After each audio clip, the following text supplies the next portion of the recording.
নমস্কাৰ এই মুহূৰ্তত আহি পৰিছে সন্ধিয়াৰ কেইবাটাও বিগ ব্ৰেকিং নিউজ। আজি হৈছে 5 আগষ্ট।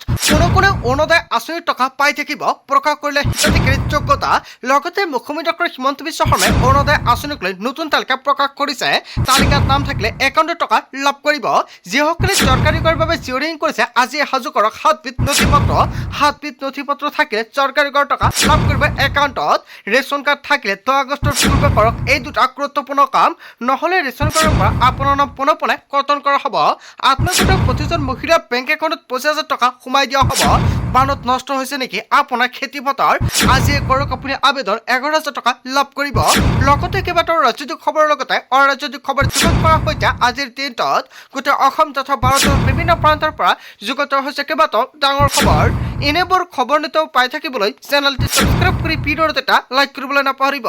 আজিৰ আমাৰ প্ৰথম খবৰ গুৰুত্বপূৰ্ণ খবৰ হৈছে অসমবাসীৰ বাবে এটা ডাঙৰ খবৰ। অৰুণোদয় 3.0 লৈ মুখ্যমন্ত্ৰী ডক্টৰ হিমন্ত বিশ্ব শৰ্মাৰ ডাঙৰ ঘোষণা। কোন মহিলাই নতুনকৈ লাভ কৰিব অৰুণোদয় আঁচনি? অৰুণোদয় আঁচনিত আপুনি আবেদন কৰিব বিচাৰিছে নেকি? তেন্তে আপোনাৰ বাবে ভাল খবৰ। যদি কোনোৱে এতিয়ালৈকে অৰুণোদয় আঁচনিৰ টকা পোৱা নাই কমেণ্ট কৰি জনাই দিব, নিশ্চয় সম্পূৰ্ণকৈ সহায় কৰা হ'ব। আৰু যদি আপুনি টকা পাইছে তেনে ক্ষেত্ৰতো কমেণ্ট কৰি জনাবলৈ নাপাহৰিব। 1 আগষ্টতে অৰুণোদয় আঁচনিৰ টকা লাভ কৰিছে নে 2 আগষ্ট নে 3 আগষ্টত টকা লাভ কৰিলে প্ৰকাশ কৰিলে হিতাধিকাৰী যোগ্যতা। নম্বৰ 1, বিধৱা অবিবাহিতা বিবাহ বিচ্ছেদ আৰু অকলশৰীয়া মহিলাই কৰিব পাৰিব আবেদন। আপুনি অৰুণোদয় আঁচনি আবেদন কৰিব বিচাৰিছে নেকি? তেনে ক্ষেত্ৰত অৰুণোদয় আঁচনিক লৈ মুখ্যমন্ত্ৰী ডক্টৰ হিমন্ত বিশ্ব শৰ্মাই যোগ্যতাৰ বাবে কেইবাটাও নতুন নিয়ম বান্ধি দিছে। কোন মহিলাই নতুনকৈ অৰুণোদয় আঁচনি লাভ কৰিব? নম্বৰ 2, তৃতীয় লিংগৰ ব্যক্তি দিব্যাংগ অধিকাৰ আইন 2016ত অন্তৰ্ভুক্ত ব্যক্তিয়ে কৰিব পাৰিব আবেদন। নম্বৰ 3, চৰকাৰী পঞ্জীকৃত বৃদ্ধাৱস্থাত বাস কৰা মহিলাও কৰিব পাৰিব আবেদন। নম্বৰ 4, পৰিয়ালৰ মূল উপাৰ্জনকাৰী বৃদ্ধ বা দিব্যাংগ হ'লে কৰিব পাৰিব আবেদন। নম্বৰ 5, আশ্ৰয়হীন পৰিয়ালৰ মহিলাই লাভ কৰিব এই সুবিধা। নম্বৰ 6, ভিক্ষাবৃত্তিত নিয়োজিত মহিলাই লাভ কৰিব এই সুবিধা। নম্বৰ 7, ৰেচন কাৰ্ডৰ হিতাধিকাৰীয়ে কৰিব পাৰিব আবেদন। যদি আপোনাৰ ৰেচন কাৰ্ড আছে ভাল খবৰ, আপুনি অৰুণোদয় আঁচনিৰ সুবিধা ল'ব পাৰিব। শীঘ্ৰে সাজু কৰক নথিপত্ৰ। আবেদনৰ বাবে প্ৰয়োজন হ'ব Aadhaar card, voter card, ration card, ৰঙীন ফটো আৰু বেংক একাউণ্ট। যদি আপুনি এতিয়াও অৰুণোদয় পোৱা নাই তেন্তে শীঘ্ৰে কৰক আবেদন। যিসকলে হিতাধিকাৰীয়ে অৰুণোদয় আঁচনিৰ সুবিধা পোৱা নাই যোগ্য হিতাধিকাৰী, সেইসকলে হিতাধিকাৰী শীঘ্ৰে আবেদন কৰক। ব্লকত অৰুণোদয়ৰ সহায়ক থাকিব। সহায়কসকলে আপোনালোকক সম্পূৰ্ণকৈ সহায় কৰিব কেনেকৈ আপুনি আবেদন কৰিব আৰু তাত গৈ নথিপত্ৰখিনি আপুনি জমা দিব। যোগ্য বিবেচিত হ'লে লাভ কৰিব অৰুণোদয় আঁচনি। অৰুণোদয় 3.0 লৈ অসমৰ মুখ্যমন্ত্ৰী ডক্টৰ হিমন্ত বিশ্ব শৰ্মাই কৰিলে বৃহৎ ঘোষণা। যদি আপোনাৰ একাউণ্টত অৰুণোদয় আঁচনি 1100 আৰু 2,500 টকা সোমোৱা নাই, নিশ্চয় আপুনি এটা কমেণ্ট কৰি দিব, সম্পূৰ্ণকৈ সহায় কৰা হ'ব।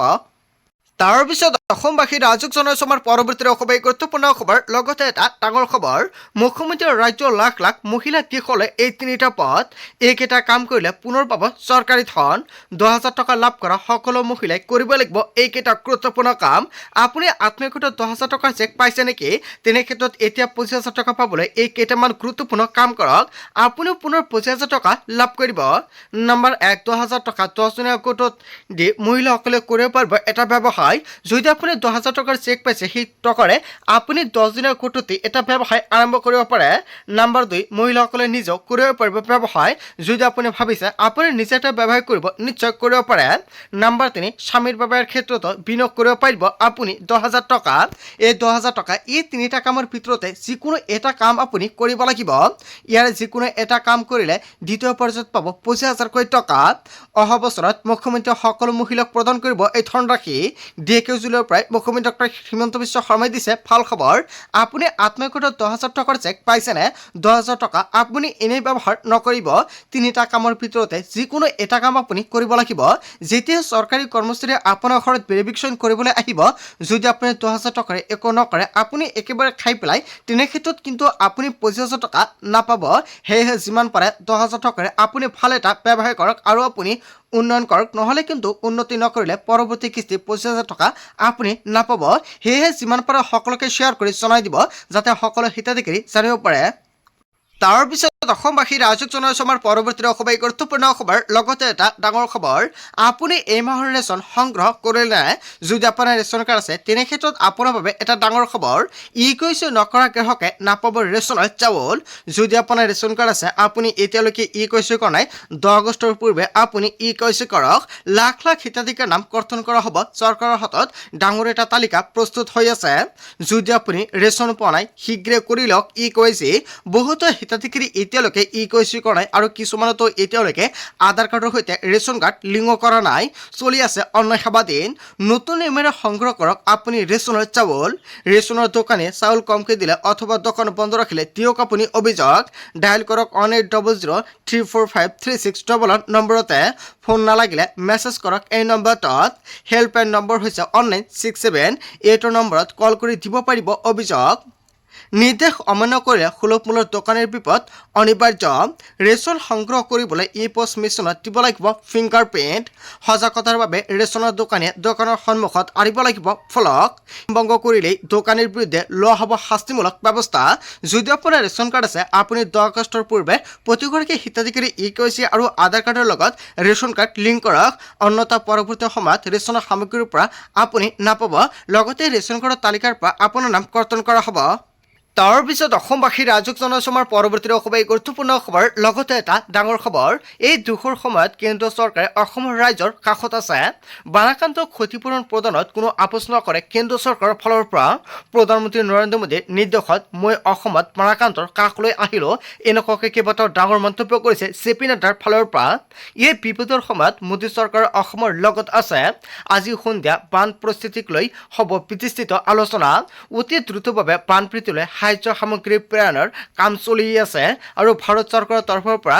কৰিব লগা সকলো কাম কাজ আৰু ক্ষতিপূৰণ দিয়া হ'ব বানাক্ৰান্তক পুনৰ সংস্থাপনৰ সকলো ব্যৱস্থা কৰিব চৰকাৰে ক্ষতি হোৱা প্ৰতিটো বস্তুৰে ক্ষতিপূৰণ দিব কেন্দ্ৰই আৰ্থিক সাহায্যৰ লগতে সকলো ধৰণৰ সহায় কৰিব চৰকাৰে উজনিৰ বানবিধ্বস্ত অঞ্চল পৰিদৰ্শন কৰি মন্তব্য কৰিছে জে পি নাড্ডাই এই দুখৰ সময়ত কেন্দ্ৰীয় চৰকাৰে অসমৰ ৰাইজৰ কাষত আছে বৰ্তমান আপোনাৰ জিলাত বানৰ পৰিস্থিতি কেনেকুৱা আপোনাৰ কিমান ক্ষয়ক্ষতি হৈছে নিশ্চয় আপোনালোকে জানে আৰু ক্ষয়ক্ষতি হিচাপে আপোনাৰ বেংক একাউণ্টত মুখ্যমন্ত্ৰী ডক্টৰ হিমন্ত বিশ্ব শৰ্মাই 15,000 টকা দিব বুলি কৈছিলে কিন্তু হাতে হাতে বিলাইছে ইয়াক লৈ আপোনাৰ গাঁও বা অঞ্চলত কোনো ধৰণৰ দুৰ্নীতি হৈছে নেকি যদি হৈছে কমেণ্ট কৰি জনাই দিব তাৰ পিছত অসমবাসী ৰাইজক জনাইছো আমাৰ পৰৱৰ্তী অসবাই গুৰুত্বপূৰ্ণ খবৰ লগতে এটা ডাঙৰ খবৰ 15,000 টকা প্ৰাণ সাহায্য নামত ভয়ংকৰ দুৰ্নীতি হয় অসমৰ মুখ্যমন্ত্ৰী ডক্টৰ হিমন্ত বিশ্ব শৰ্মাই 15,000 টকা প্ৰদান কৰিছে কিন্তু এই টকা বেংক একাউণ্ট যোগে দিয়া নাই হাতে হাতে দিছে আৰু ইয়াক লৈ আৰম্ভ হৈছে দুৰ্নীতি বঞ্চিত বনৰথৰ ৰুদ্ৰৰূপ দেখি পলায়ন গাঁও প্ৰধান বানপীড়িতৰ বিপৰীতে পানী নোসোমোৱা এলেকাৰ লোকক প্ৰাণ সাহায্য দিয়াৰ অভিযোগ উত্থাপিত হৈছে নিজৰ আপোন মানুহকে সুবিধা দিয়াৰ অভিযোগ উত্থাপিত হৈছে তিতাবৰ 2 নং মাজগাঁৱত গাঁও প্ৰধান জয়নাথ দাসৰ বিৰুদ্ধে এনেকুৱাকৈ ভয়ংকৰ অভিযোগ উত্থাপিত হৈছে গাঁও প্ৰধানৰ পুত্ৰ গুণ্ডৰাজক লৈ এনেকুৱাকৈ উপমূৰ্তিৰ ৰাইজৰ গাঁও প্ৰধানৰ বিৰুদ্ধে মুখ্যমন্ত্ৰীক ব্যৱস্থা লোৱাৰ বাবে আহ্বান জনাইছে ৰাইজে সাহায্য বিচাৰি যোৱা বানাক্ৰান্তক দা লৈ খেদি অহাৰ অভিযোগ উত্থাপিত 15,000 টকা প্ৰাণ সাহায্য নামত ভয়ংকৰ দুৰ্নীতি যেহেতু প্ৰাণ সাহায্য অসমৰ মুখ্যমন্ত্ৰী ডক্টৰ হিমন্ত বিশ্ব শৰ্মাই হাতে হাতে দিব কৈছিলে বানপীড়িত অঞ্চলত ভয়ংকৰভাৱে বান পৰিস্থিতিৰ সৃষ্টি হৈছিল আৰু যাৰ বাবে কোনো ধৰণৰ বেংক একাউণ্ট নাছিলে আৰু তাৰ বাবে চৰকাৰে এই সিদ্ধান্ত গ্ৰহণ কৰিছিলে কিন্তু ইয়াৰ মাজতো ভয়ংকৰভাৱে এনেকুৱাকৈ দুৰ্নীতি আৰম্ভ হৈছে ইয়াক লৈ জনতাই কি ক'ব যদি জনতাৰ কিবা মন্তব্য কৰিব লগা থাকে আপোনালোকৰ মন্তব্যটো নিশ্চয় কমেণ্ট বক্সত জনাই দিব তাৰ পিছত অসমবাসী ৰাইজক জনাইছো আমাৰ পৰৱৰ্তী অসবাই গুৰুত্বপূৰ্ণ খবৰ লগতে এটা ডাঙৰ খবৰ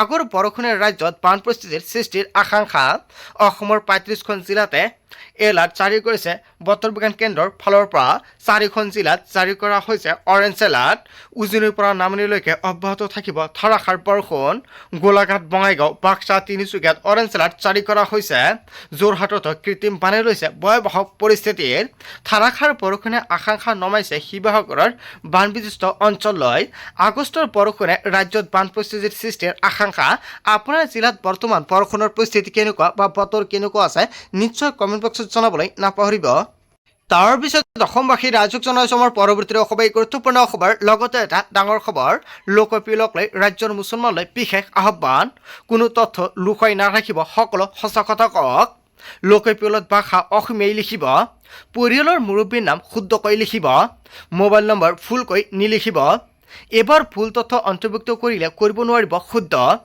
ফুটপাথত থকা লোক আৰু কৃষিহীন লোকৰ তথ্য অন্তৰ্ভুক্ত হ'ব লোকপিয়লত ঘৰ দুৱাৰৰ তথ্য সঠিকভাৱে পঞ্জীয়ন কৰাৰ আহ্বান গাঁৱে গাঁৱে গৈ মুছলমান ৰাইজক সহায় কৰিব কংগ্ৰেছ কৰ্মীয়ে লোকপিয়লৰ বাবে ধুবুৰীৰ কংগ্ৰেছ কৰ্মীক বিশেষ দায়িত্ব জনগণক লৈ ধুবুৰীৰ সাংসদ ৰকিবুল হুছেইনৰ বিশেষ আহ্বান আজিৰ পৰা ৰাজ্যত আৰম্ভ হৈছে লোকপিয়ল হয় এটা ভাল খবৰ আহি পৰিছে ৰাজ্য চৰকাৰৰ ফালৰ পৰা কেইবাটাও গুৰুত্বপূৰ্ণ সিদ্ধান্ত গ্ৰহণ কৰিছে আৰু 2 আগষ্টৰ পৰা লোকপিয়ল আৰম্ভ হৈছে 2011 চনৰ পাছত এইবাৰ হৈছে দেশজুৰি জনগণনা দায়িত্ব থকা কৰ্মীয়ে কৰ্তব্যত গাফিলতি কৰিলে হ'ব ভয়ংকৰ বিপদ 3 বছৰ পৰ্যন্ত জেল আৰু হ'ব জৰিমনা কোনো তথ্য লুকাই নাৰাখিব সকলো সঁচা হওক আৰু আজিৰ ভিডিঅ' যিমান পাৰে সকলোকে শ্বেয়াৰ কৰি জনাই দিব তাৰ পিছত অসমবাসী ৰাজক জনাই আমাৰ পৰৱৰ্তী খুবেই গুৰুত্বপূৰ্ণ খবৰ লগতে এটা ডাঙৰ খবৰ ৰন্ধন গেছৰ লাখ লাখ গ্ৰাহকৰ বাবে ডাঙৰ খবৰ আহি পৰিছে শীঘ্ৰে আপডেট কৰক এলপিজি সংযোগৰ ইকোৱাইচি আপোনাৰ ঘৰত এলপিজি গেছ কানেকশ্যন আছেনে যদি আছে আপুনি ইকোৱাইচি কৰালে নে অন্যথা নাপাব ৰন্ধন গেছৰ চিলিণ্ডাৰ চৰকাৰৰ ফালৰ পৰা বিশেষ জাননী জাৰি কৰিছে ইকোৱাইচি কৰাৰ বাবে 16 আগষ্ট অন্তিম সময়সীমা বান্ধি দিয়া হৈছে 16 আগষ্টৰ পূৰ্বে প্ৰতিগৰাকীয়ে কৰিব লাগিব ইকোৱাইচি প্ৰতিজন গ্ৰাহকে বাধ্যতামূলক কৰিব লাগিব ইকোৱাইচি ঘৰতে বহি অনলাইনতে কৰিব পাৰিব ইকোৱাইচি যদি আপোনাৰ মোবাইল নম্বৰৰ সৈতে এলপিজি গেছ কানেকশ্যনৰ বুকটো লিংক হৈ আছে তেনে ক্ষেত্ৰত ঘৰতে বহি আপুনি মোবাইল এপৰ জৰিয়তে কৰিব পাৰিব এই গুৰুত্বপূৰ্ণ কাম আৰু যদি আপুনি ঘৰতে বহি কৰিব নোৱাৰে তেনে ক্ষেত্ৰত আপুনি অফিচত গৈ কৰিব পাৰে আজিৰ ভিডিঅ' যিমান পাৰে সকলোকে শ্বেয়াৰ কৰি জনাই দিব আজিৰ মূল ভিডিঅ'খনত আপোনালোকক এইখিনি সৰু কেইটামান ইনফৰমেশ্যন দিবলগীয়া আছিলে ভিডিঅ'টি ভাল লাগিলে লাইক কমেণ্ট শ্বেয়াৰ কৰিব সো থেংক ইউ ফৰ ৱাচিং ফুল ভিডিঅ'